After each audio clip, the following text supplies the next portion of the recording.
Umog, malulunok mo yung ano, panis. Bago kayo magkape guys, magmumug muna kayo ha. Para nam. Kasi pag kayo, nagkape kagad, hindi kayo nagmumog. Kung nagmumog, parang yung kape nyo galing ano eh. Alam mo na, ang lasa kakaiba. Sasabihin nyo, first time ko na makalasa ng ganitong kape ah.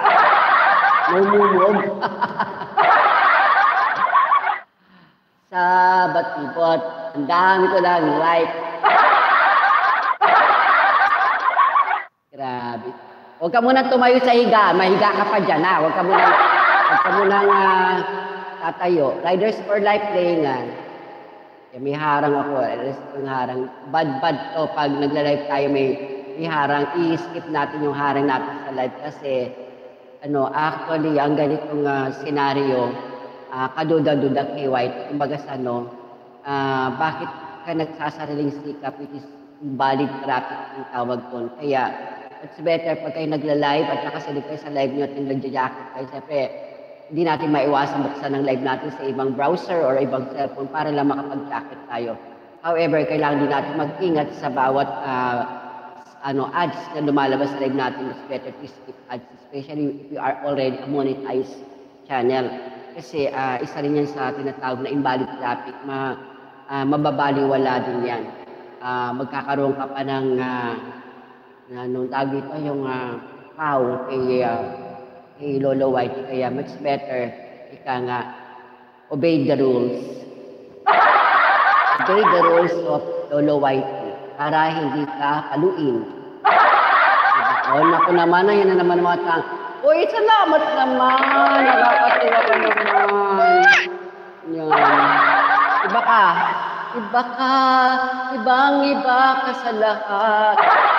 Kaya guys, pag nagla-live kayo, iwasan po natin, especially if you are monetized channel, iwasan po natin tapusin yung ads natin. At mas better, skip ad po tayo para masabi natin na hindi tayo nagkaroon ng dayaan or cheating play or to have ads na parang sinasabi natin na magkakaroon tayo ng bakit hayaan natin sa yung iba ang mag-play ng ads natin. Huwag natin i-play yan guys kasi hindi lang yan bad key, white key. Disobey pa yan at lalo na hindi yan papatak sa sentabo or sentimo ng iyong kikitain. Mas maganda wala siyang makitang butas o anuman para sa inyo ring kapakanan ng inyong mga channel at walang masyadong reklamo si Lolo White na taktakan ng mga email. Sasabihin niya, oy, si ganito, ganyan, sermon pa more. Diba? Kaya much better para maiwasan, kung nagkaroon kayo ng live at hindi rin maiwasan na silipin ito sa ibang cellphone kasi that's the only way on how to add a moderator, ganyan, or rather, para makapag-comment din kayo. Kasi dito actually hindi ko alam ang pag-comment dito, paano pag-comment dito sa cellphone eh. Kaya nandito ako sa harapan yung sa mismo screen ng laptop or yung tinatawag ng monitor.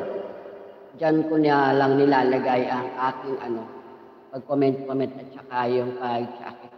So, enjoy lang. Diba? Ika nga ng aking title, if the plan doesn't work, change the plan but never the goal. Ika nga, kung may goal ka at meron tayong plan A, plan B na tinatawag.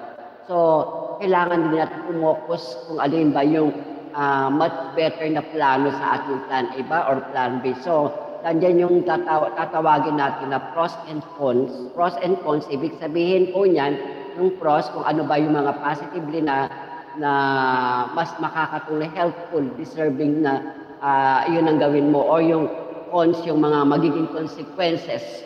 Yung mga magiging consequences. Kung halimbawa mangyari yun, ano yung mga negative na idudulot nito. Kaya maging rin tayo mapanuri, mapagtimbang sa bawat plan A, plan B ng ating buhay at not just for the YT, it's also for the life that we have from every day, that we have doing our work. Kaya nga, di ba? O di ba, English?